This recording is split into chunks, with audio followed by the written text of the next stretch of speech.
Menghindari salah paham AC. Kak Silvi, suamiku bukan Dewa namanya, tapi Raditya.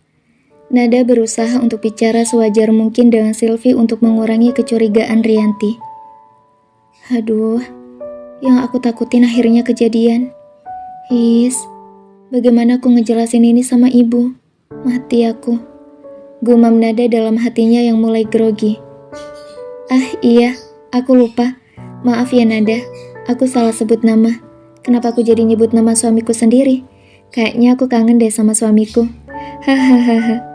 Silvi yang cepat tanggap langsung melindungi Nada dengan membuat pernyataan baru. Ada apa dengan Nada dan Dewa? Bukan urusanku ini. Yang pasti, aku harus segera menghindar dari mereka karena mertuanya Nada mengerikan banget. Gumam Silvi di dalam hatinya yang mulai memikirkan cara-cara untuk kabur dengan berbagai alasan. Nada, Dewa itu bukannya yang di kantor Raditya itu. Ada apa ini? Rianti seakan tak peduli dengan pembelaan dari Silvi dan kembali mencecar Nada. Itu... Nada sedikit gugup dan belum bisa menjawab apa yang ditanyakan oleh Rianti. Apa kamu sama saja seperti Viola yang ada main di belakang anakku? Rianti yang sudah mulai curiga mulai mencecar pertanyaan kembali pada Nada di depan Silvi. Nada secepat mungkin menggelengkan kepalanya mendengar pernyataan Rianti. Maaf ibu, tadi itu salah paham aja. Saya salah menyebutkan nama orang yang di rumah. Saya sedang banyak masalah dengan suami saya. Makanya tadi saya sebut nama suami saya. Silvi berusaha untuk menenangkan Rianti lagi supaya tidak emosi. Apa suamimu namanya Dewa dan sepupu Nada? Tanya Rianti mencecar balik pertanyaan kepada Silvi. Silvi mengangguk dan memberikan senyuman kepada Rianti. Nada ini memang sepupu suami saya. Silvi tersenyum dengan senyum yang hampir menutupi semua kebohongannya. Sejenak Rianti tidak percaya apa yang dikatakan Silvi. Tapi setelah berpikir beberapa detik, akhirnya Rianti memutuskan untuk mempercayainya. Rianti tidak lagi memberikan pertanyaan kepada Silvi maupun Nada. Walaupun suasana masih agak tegang, Rianti dan Nada sudah pergi meninggalkan Silvi menuju ke ruang perawatan Eyang Prawiryo. Dan Nada, apa kamu bisa menjamin anak dalam kandunganmu adalah anak Raditya? Tanya Rianti saat mereka hampir mendekati ruang perawatan. Tentu saja ibu, aku tidak pernah melakukan hal lain selain bersama Radit. Jawab Nada cukup panik. Aku akan mengambil sampel DNA-nya setelah anak itu lahir. Aku harap kamu tidak keberatan. Aku hanya ingin memastikan semuanya sesuai dengan apa yang kamu katakan. Kali ini Rianti bicara sangat serius. Bahkan wajahnya yang dingin, mirip sekali dengan Radit ketika sedang marah. Ditunjukkan di hadapan Nada. Nada mengangguk paham dan memang tidak ada yang ditutupi oleh Nada dan masalah anak memang betul-betul anak Radit. Klek. Bagaimana kondisi Eyang Raditya? Tanya Rianti ketika memasuki ruang perawatan dan mendapati Radit bersama Pak Warosono sedang duduk di sofa menunggu pasien. Radit menjelaskan semua apa yang harus dilakukan dan tidak harus dilakukan sesuai dengan perintah dokter tanpa menyebutkan nama penyakit dari Eyang. Saat ini, Eyang sudah sadar, hanya saja matanya terpejam karena tidur. Rianti segera menyuruh Radit yang sudah terlihat sangat mengantuk dan kelelahan untuk kembali pulang beristirahat. Baiklah ibu, aku pulang dulu. Aku akan kembali menemani Eyang sore nanti. Radit kemudian undur diri setelah berpamitan dengan Rianti. Ada apa Nada? Apa kamu dan ibu sedang ada masalah? Tanya Radit kepada Nada saat mereka sudah keluar dari ruang perawatan dan berjalan menuju lobi rumah sakit. Nada mengangguk. Aku tadi sudah buat masalah. Jawab Nada tertunduk lemas dan kemudian Radit mendekap Nada. Merubah pegangan tangannya menjadi rangkulan untuk menenangkannya. Katakan padaku apa yang terjadi. Nada tidak punya pilihan lain selain jujur kepada Radit tentang apa yang baru saja terjadi di saat Nada dan Rianti tiba di rumah sakit. Kalau begitu, ayo kita ke ruangan Dokter Sylvie dulu. Hah? Kamu mau apa ke sana? Ibuku pasti menemuinya dan memintanya untuk memberitahukan semua informasi. Sebelum kesalahpahaman ini berlanjut, aku harus bertemu dengan Sylvie. Radit mengecup dahi Nada setelah menyelesaikan kalimatnya dan mendekap erat tubuh Nada. Terima kasih kamu sudah jujur padaku, sayang. Masalah ini akan bertambah rumit kalau kamu tadi tidak jujur padaku. Karena ibuku tidak akan tinggal diam begitu saja. Sedikit banyak aku tahu bagaimana sikapnya karena dia memiliki sikap hampir mirip denganku. Radit bicara masih sambil merangkul tubuh Nada. Apa kita bisa sekalian cek kandungan aja, supaya tidak mencurigakan ke perawat juga? Saran Nada yang disetujui oleh Radit dan akhirnya mereka berdua sebelum pulang mampir dulu ke poliklinik untuk mengecek kehamilan Nada. Nada? Sejenak hanya itu kata yang dapat keluar dari Sylvie di hadapan Nada dan Radit setelah mendengar apa yang diceritakan oleh Radit. Mohon maaf karena telah membuat Anda salah paham. Radit tersenyum kepada Sylvie sambil duduk dan menggenggam tangan Nada. Jadi waktu itu, Sylvie masih syok dan belum bisa percaya dengan apa yang ada di depannya sekarang. Seakan semua yang ada di depannya hanyalah sebuah mimpi. Maaf ya kak, waktu itu aku gak cerita semuanya karena kondisiku belum memungkinkan untuk menceritakan semuanya. Jadi ayah anak itu bukannya Dewa. Nada mengangguk. Aku sudah menikah dengan Radit sejak 2 bulan lalu. Sylvie sangat bijaksana dan tidak ingin terlalu banyak mencampuri urusan pribadi Nada. Sehingga Sylvie tak lagi banyak bertanya kepada Nada setelah pertanyaan terakhirnya. Ya sudah, mau di USG sekarang? Tanya Sylvie akhirnya dengan senyuman yang sangat ramah. Nada mengangguk dan Sylvie langsung mempersiapkan perlengkapannya. Radit berdiri di sebelah Nada dan sangat antusias sekali melihat visualisasi anaknya yang kini berada dalam kandungan Nada. Ih, lucu banget ada 3. Nanti saat usia kehamilan udah 6 bulan, udah bisa dilihat jenis kelaminnya. Pasti lucu banget deh punya anak kembar 3 kayak gini. Celetuk Sylvie sambil mengamati layar monitor di hadapannya. Dan Nada, apa rahimmu cukup besar untuk 3 orang anak seperti itu? Wajah Radit sedikit ketakutan melihat visualisasi anak yang semakin lama tumbuh semakin besar, dan perut Nada sudah tidak lagi rata seperti sebelumnya. Tenang aja pak, rahim itu elastis banget. Jangan khawatir, yang penting sekarang gimana ibunya aja. Harus enjoy nikmatin kehamilan ini. Jangan terlalu stres. Gak usah takut, semuanya baik-baik aja kok. Jawab Sylvie menenangkan Radit. Sepertinya memang benar dia adalah ayah dari bayinya. Dia sangat khawatir kepada Nada dan tidak malu-malu untuk menyentuh Nada. Bahkan dia tak malu-malu memberikan kecupan pada Nada. Perhatiannya juga lebih dari perhatian Dewa pada Nada. Dilihat-lihat wajah Nada dan suaminya sepintas juga mirip. Sikap Nada juga beda banget. Waktu sama Dewa pegangan tangan aja malu-malu. Sama yang ini rangkulan biasa aja. Gumam Sylvie dalam hatinya.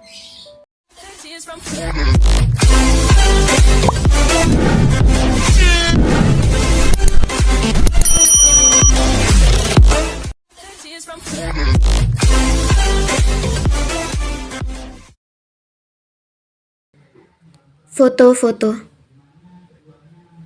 Aku menceritakan semuanya kepadamu bukan untuk membuatmu menangis, Nada. Kalau kamu terus menangis seperti ini, aku akan merasa bersalah. Berhentilah menangis.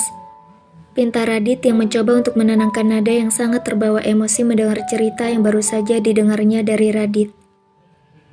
Siang itu, Radit hanya mampir ke rumah besar mengantarkan Nada untuk pulang dan mengganti pakaian kerja.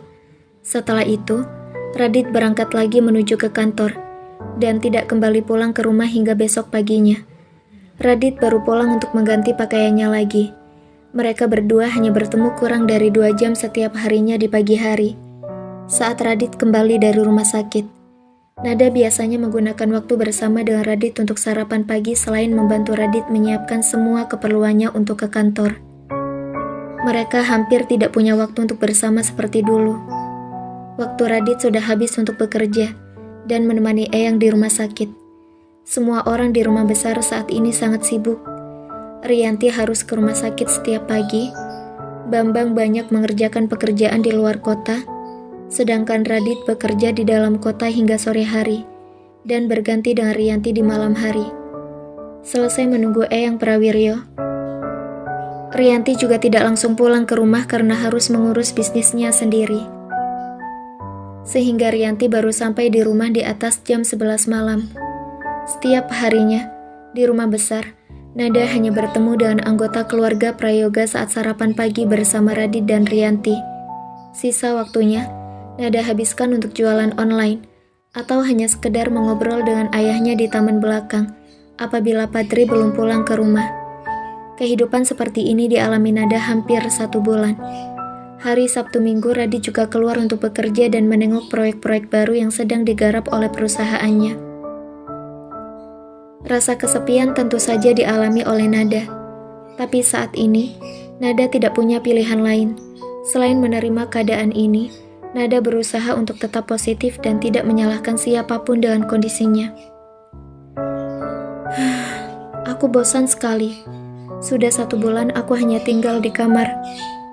Keluar hanya untuk melihat bunga di belakang rumah, atau sarapan pagi bersama Radit dan ibu. Aku merindukanmu, Raditya. Gumam Nada di dalam hatinya. Sudah hampir 1 bulan ini Nada dan Radit tidak pernah lagi memiliki waktu untuk bercengkrama di tempat tidur seperti yang mereka biasa lakukan sebelumnya. Radit selalu pulang dengan kondisi kecapean dan kurang tidur. Tentu saja, Nada tidak mau meminta apapun kepada Radit melihat kondisi kesehatannya juga yang sudah mulai menurun. Nada mencoba untuk menghibur Radit dan tak lupa mengingatkannya untuk meminum vitamin. Radit bekerja cukup keras di kantor.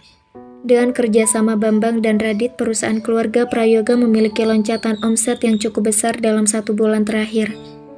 Nilai saham perusahaan juga turut meningkat signifikan. Bahkan kepercayaan investor pun kini semakin bertambah. Beberapa proyek baru di luar kota juga sudah mulai digarap dan beberapa proyek kerjasama dengan pemerintah dalam bidang telekomunikasi dan transportasi juga membuat Radit semakin larut dalam pekerjaannya. Radit semakin sibuk, begitupun Bambang. Hai, apa kabar? Apa masih tak ingin memberikan nomor teleponmu? Sean. Pesan masuk kembali ke dalam kotak pesan di e-commerce milik Nada. Masih belum menyerah juga dia minta nomor teleponku. Aku tidak akan memberikan nomor teleponku karena suamiku akan sangat marah jika tahu aku memberikannya padanya. Nada tetap tidak memperdulikan pesan dari Sean dan terus mengurus pekerjaannya yang lain. Nada sangat khawatir melihat terakhir kali Radit bertemu dengan Sean di rumah sakit. Wajahnya menunjukkan kurang suka terhadap Sean. Berikanlah nomor teleponmu, maka aku tidak akan memberikan foto ini kepada mamiku. Sean mengirimkan sebuah foto di mana Nada dan Dewa sedang bersama di acara kampus 2 tahun lalu. Bisa gawat kalau foto ini diketahui sama Tante Mary. Ibu pasti akan sangat malu dengan teman-temannya. Nada bicara sendiri dalam kamarnya yang sepi dan langsung memberikan saya nomor telepon yang diminta olehnya. Nada, selamat siang. Ada yang bisa saya bantu? Sean. Halo Nada, ini aku, Sean. Nada. Hei, jangan macam-macam dengan foto itu. Semua itu foto lamaku dengan kekasihku 2 tahun lalu. Saat kami masih awal kuliah. Dari mana kau dapatkan foto itu? Sean. Hahaha, jangan khawatir Nada. Aku tidak akan menyebarkan foto itu kepada ibuku atau siapapun. Asalkan kau mau bertemu denganku besok siang. Nada. Aku tidak bisa keluar rumah. Banyak sekali pekerjaan yang aku lakukan di rumah. Sean, kalau kau tidak datang, aku akan memberikan foto ini kepada mamiku. Nada. Baiklah, di mana kau ingin bertemu denganku? Sean, bagaimana kalau kita bertemu di restoran milikku? Tempat pertama kali kita bertemu. Apa yang harus aku lakukan sekarang? Radit akan sangat marah kalau aku pergi bersama dengannya. Apalagi makan siang bersama dengannya. Tapi kalau aku tidak pergi bersamanya, Nama baik ibu pasti akan dipertaruhkan di depan teman-temannya karena foto-foto yang dimiliki oleh Sean. Untuk beberapa saat, Nada belum langsung menjawab pertanyaan Sean karena memikirkan tindakan yang tepat yang harus dipilihnya. Sean, aku masih menunggu jawabanmu. Nada, baiklah, besok aku akan datang ke restoranmu. Tapi berjanjilah padaku untuk tidak menyebarkan foto-foto itu kemanapun. Sean, tenang saja Nada, aku hanya ingin berteman denganmu. Kau sangat sulit sekali untuk berteman denganku.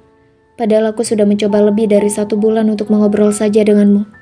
Karena itu aku tidak punya pilihan lain selain menggunakan foto-foto itu untuk membuatmu menjadi temanku. Nada, terserah kau saja, sampai jumpa besok. Klik. Nada mematikan teleponnya. Tapi saat ini, pikirannya menjadi galau tak tahu harus melakukan apa. Apa yang harus aku lakukan sekarang? Apa aku telepon Radit saja ya? Bagaimanapun aku harus jujur pada Radit. Tapi saat ini dia sedang banyak pikiran. Apa aku akan memberatkannya hanya dengan masalah sepele seperti ini? Aku bingung sekali harus melakukan apa. Gumam Nada di dalam hatinya yang masih galau hingga akhirnya, setelah 1 jam berpikir, Nada memutuskan untuk menelpon Radit. Radit. Hai sayang, tumben sekali kau menelponku. Apa ada masalah? Nada. Apa kau sedang sibuk sekarang? Radit. Lumayan, aku baru menyelesaikan 3 meeting, dan masih ada 2 meeting lagi yang harus aku hadiri. Ada apa sayang? Nada. Maafkan aku ya, menelpon di waktu kau sedang sibuk.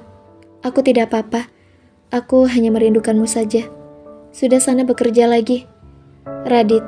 Dek. Klik. Tut tut tut. Belum sempat Radit menjawab pertanyaan dari Nada, handphonenya sudah ditutup oleh Nada. Ada apa dengannya? Dia tidak biasanya seperti ini. Tadi dia bilang merindukanku kan? Ya Tuhan, sepertinya aku sudah lama sekali tidak menghabiskan waktu bersamanya. Radit menyandarkan tulang belakangnya di sandaran kursi dan menutup matanya. Apa Anda tidak apa-apa Tuan Muda? Sandi yang juga sangat khawatir dengan kesehatan Radit bertanya untuk memastikan keadaan Radit.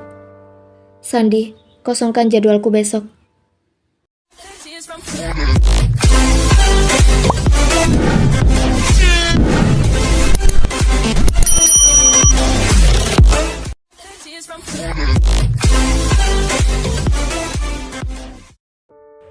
Jangan pergi malam ini. Tapi Tuan Muda, apa ada jadwal penting besok? Sandi mengangguk. Besok sampai seminggu ke depan, Anda harus menghadiri kunjungan bisnis ke Hong Kong. Jadwal ini sudah dibuat dari 2 minggu lalu.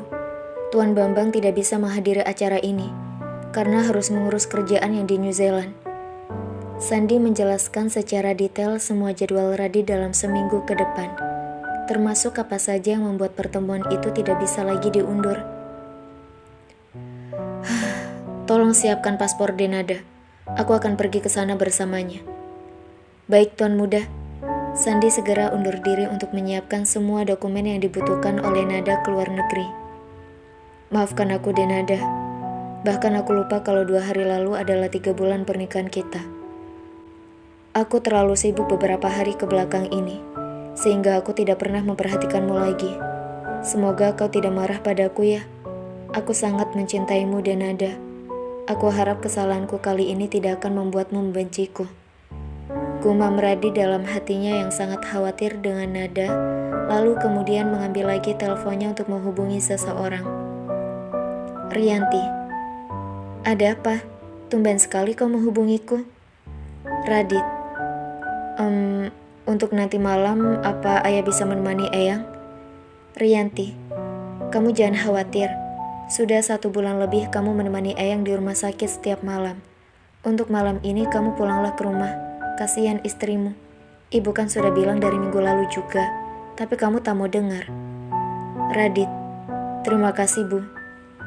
Rianti. Ya sudah, selesaikan kerjaanmu cepat dan pulanglah ke rumah secepatnya temui istrimu. Klik. Radit tersenyum bahagia mendengar apa yang baru saja dikatakan oleh Rianti. Hari ini banyak sekali hal yang sudah dipikirkan oleh Radit untuk menyenangkan hati Nada. Radit juga bekerja dengan penuh semangat siang itu dengan tujuan cepat pulang dan bisa bertemu dengan Nada. Tok tok tok. Masuk. Tuan muda, ini akta cerai milik Anda. Sandi masuk dengan wajah sangat bahagia memberikan sesuatu yang sudah ditunggu-tunggu oleh Radit. Terima kasih Sandi. Radit tersenyum sangat bahagia, memikirkan bagaimana wajah Nada saat dia menunjukkan akta cerainya. Hari ini aku ingin menunjukkan kejutan untukmu. Kau pasti sangat senang saat aku pulang dan menunjukkan surat ini padamu. Gumam Radit dalam hatinya yang semakin tidak sabar untuk segera pulang ke rumah. 7 jam terakhir di kantornya, Radit bekerja dengan penuh semangat. Semua pekerjaan diselesaikannya, selalu dengan senyuman. Berbeda dengan hari-hari kemarin yang menunjukkan wajah penuh tekanan dan stres. Hari ini, semua dikerjakannya dengan tidak terasa. Hari ini semua dikerjakannya dengan tidak terasa beban sama sekali. Karyawan yang melihat Radit juga ikut mengalami perubahan mood sama dengan Radit. Mereka memiliki semangat untuk bekerja sesuai dengan yang diperintahkan oleh Radit. Sudah hampir 1 bulan ini Radit tidak pernah menunjukkan senyum bahagia di kantornya. Jadi apa yang terjadi hari ini adalah sesuatu yang sangat membahagiakan bagi para karyawannya juga. Bos mereka tersenyum kembali. Semoga semua masalah ini selesai dengan adanya akta cerai itu. Walaupun masih ada masalah yang mengganjal, tapi aku masih mengawasinya. Dan belum tahu apa keinginan mereka. Gumam Sandi dalam hatinya yang memang masih menutup rapat masalah Viola dengan Sean. Sandi belum memberitahu semua yang diketahuinya tentang Viola dan Sean kepada Radit. Karena memang Sandi belum memiliki bukti cukup kuat. Dan tidak ingin menambah beban pikiran Radit saat ini yang cukup berat. Apa semua pekerjaan sudah selesai? Sandi mengangguk. Sudah Tuan Muda, apa kita akan ke rumah sakit sekarang? Radit menggelengkan kepalanya. Antar aku ke rumah besar sekarang. Radit kemudian berdiri dan keluar dari ruangannya menuju ke lift. Hatinya sangat bahagia dan Radit juga memperbesar langkah kakinya supaya bisa cepat sampai ke mobil dan bisa cepat pula bertemu dengan Nada. Sandi, kita mampir dulu ke toko bunga ya. Tolong belikan bunga anggrek di dalam pot. Permintaan Radit langsung dikabulkan oleh Sandi, dan mereka menuju ke toko bunga sebelum pulang ke rumah besar. Radit bahkan tidak menunggu Sandi untuk membukakan pintu mobilnya, dan langsung keluar bersama pot bunganya menuju ke kamarnya di lantai 2 saat mereka tiba di rumah besar. Klek. Dan Nada? Tidak ada jawaban. Di mana dia sekarang? Gumam Radit yang agak bingung karena tidak menemukan Nada. Radit mencoba mencari Nada di kamar mandi, tapi kosong. Radit kemudian menengok ke jendela mencoba melihat apakah Nada berada di taman. Dan ternyata tidak ada juga di taman. Tidak ada satu orang pun di taman malam itu.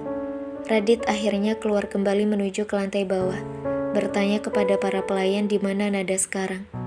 Tapi para pelayan juga tidak tahu keberadaan Nada yang menghilang dari kamarnya. Radit yang gusar segera mengambil handphonenya dan menghubungi Nada, tapi tidak ada satupun telepon yang dijawab oleh Nada, yang membuat kekhawatirannya bertambah besar. Apa dia marah padaku karena aku tidak memperhatikannya beberapa hari terakhir ini? Tapi pergi kemana dia? Kenapa semua orang di sini sampai tidak tahu keberadaannya? Apa saja yang mereka lakukan sampai mereka tidak tahu di mana istriku sekarang? Keluh Radit sangat kesal karena tidak menemukan keberadaan Nada. Hingga akhirnya Sandi datang dan membawa hasil cek CCTV. Kemana dia Sandi? Sandi hanya senyum-senyum kemudian memberikan handphonenya kepada Radit. Hampir saja dia membuat jantungku copot karena kehilangannya lagi. Gumam Radit yang langsung memberikan handphone Sandi balik kepadanya. Dan Radit segera berlari ke kamar atas. Klek. Kenapa kau tidur di sini sih? Kamarmu kan sudah tidak di sini lagi. Radit bicara sambil melepaskan sepatunya dan juga jasnya, lalu masuk dari sisi tempat tidur sebelahnya. Radit memeluk tubuh Nada dengan erat dari belakang. Hah? Kau? Nada membalikkan badan tak percaya bahwa suaminya ada di belakangnya sekarang. Aku mencarimu kemana-mana. Kenapa tidur di kamar tamu? Wah, aku sangat merindukanmu. Makanya aku ke kamar ini, tempat di mana aku bertemu denganmu pertama kali. Nada membalikkan badannya dan langsung memeluk Radit sambil menumpahkan semua air matanya. Maafkan aku ya, sudah membiarkanmu sendirian lebih dari 1 bulan. Aku sudah berbuat kurang baik padamu. Maafkan aku deh Nada. Nada tidak bicara apapun, hanya menangis dan mempererat pegangannya kepada Radit seakan tidak ingin melepaskan Radit malam itu. Nada, berhentilah menangis. Aku sudah ada di sisimu malam ini. Apa kau ingin menunjukkan wajah sedihmu selama semalaman bersamaku? Radit mengecup rambut Nada setelah selesai bicara. Aku sangat merindukanmu. Jangan pergi malam ini ya. Aku ingin bersamamu 1 malam ini saja. Aku mohon.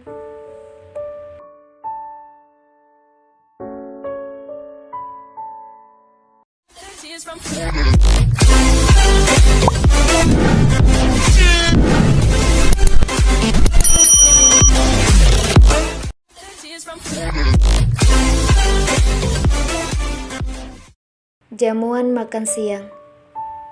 Aku berjanji tidak akan pergi kemana-mana malam ini. Aku akan bersamamu malam ini.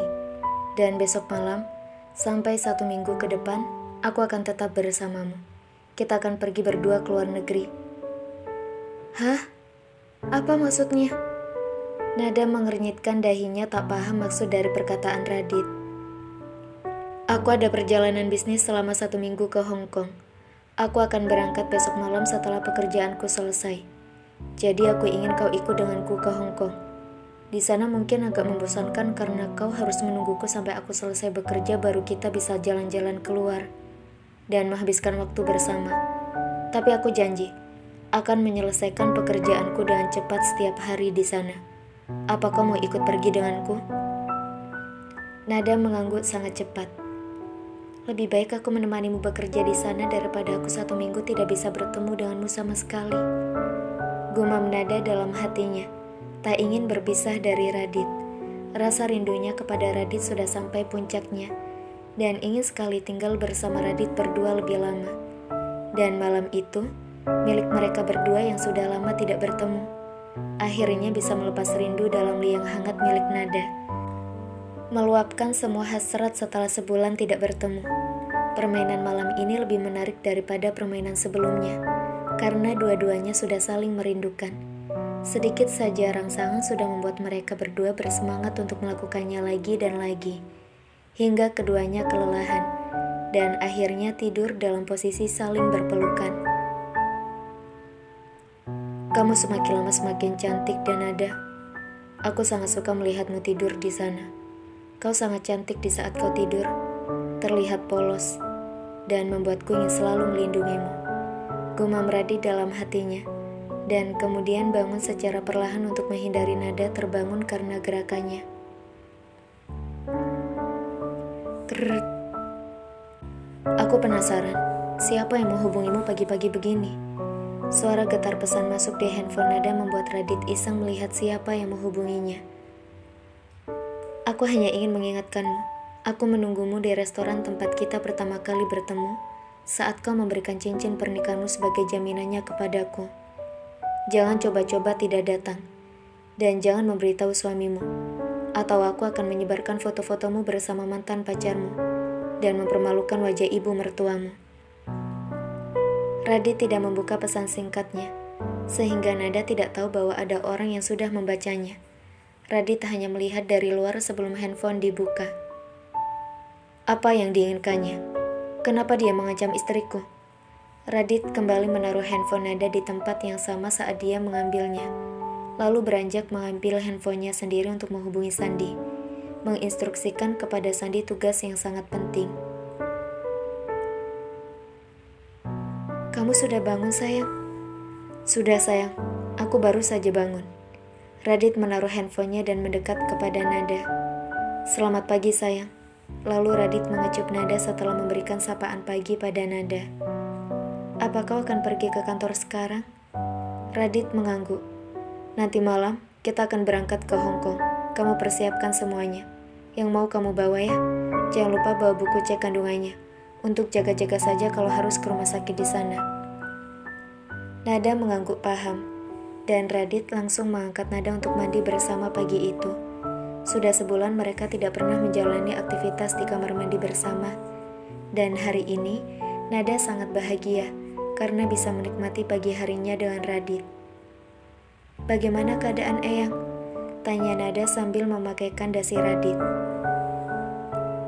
"Eyang sadar, tapi untuk bicara sudah sulit sekarang." Radit menunduk seperti berat ingin menceritakan semuanya kepada Nada. "Apa aku boleh menjenguk Eyang juga?" Radit menggelengkan kepalanya. "Aku tidak mau kamu sedih dan stres." "Ayolah, aku tidak akan stres. Aku hanya ingin bertemu dengan Eyang dan menyemangatinya. Mungkin Eyang akan bahagia kalau melihatku dan kondisi kesehatannya akan cepat pulih." Nada mencoba membujuk Radit. Walaupun berat, akhirnya Radit menyetujui juga untuk mengajak Nada setelah pulang dari Hong Kong bertemu dengan Eyang. "Apa rencanamu hari ini, Nada?" tanya Radit untuk mengecek kejujuran Nada. "Aku akan keluar sebentar. Aku harus bertemu dengan seseorang di restoran untuk mengambil foto-foto."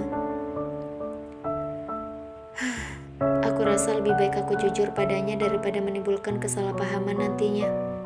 Masalah di keluarga ini sudah cukup banyak, kalau ditambah dengan kesalahpahaman lagi, semuanya tidak akan pernah beres.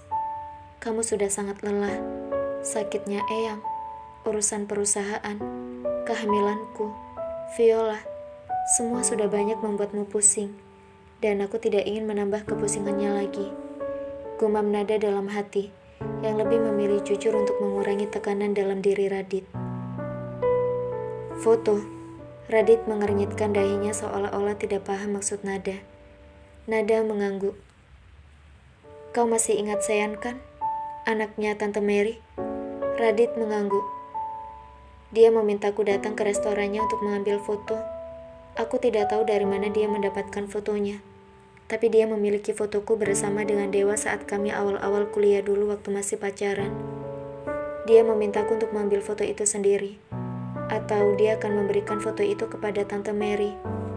Dan kau tahu sendiri kan kalau ibu-ibu sudah mendapatkan gosip bagaimana ujungnya." Nada menggantungkan kalimatnya, membuat Radit berpikir sendiri maksud dari kalimat Nada. "Kalau begitu biarkan aku menemanimu." Nada menggelengkan kepalanya. "Dia tidak mengizinkanku datang dengan siapapun. Lagi pula dia sepertinya orang baik. Sudah sebulan lebih dia nge-spam di e-commerceku untuk meminta nomor teleponku. Tapi aku tidak pernah memberikannya. Dan kemarin dia mengancam dengan foto-foto itu untuk meminta nomor teleponku." "Hah? Dia mau berteman tapi dia mengancammu? Apa kau pikir orang yang menghalalkan segala cara untuk berteman apakah baik?" Nada menggelengkan kepalanya. "Percayalah padaku, aku tidak akan apa-apa. Jangan banyak pikirannya. Aku akan kembali tepat waktu setelah aku mengambil foto-foto itu."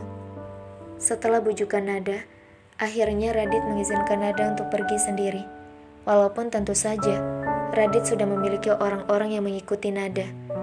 Hari ini pun Radit tidak bisa bekerja dengan tenang, karena memikirkan keselamatan Nada. Radit mengatur semuanya untuk Nada, termasuk kendaraan yang membawanya ke restoran.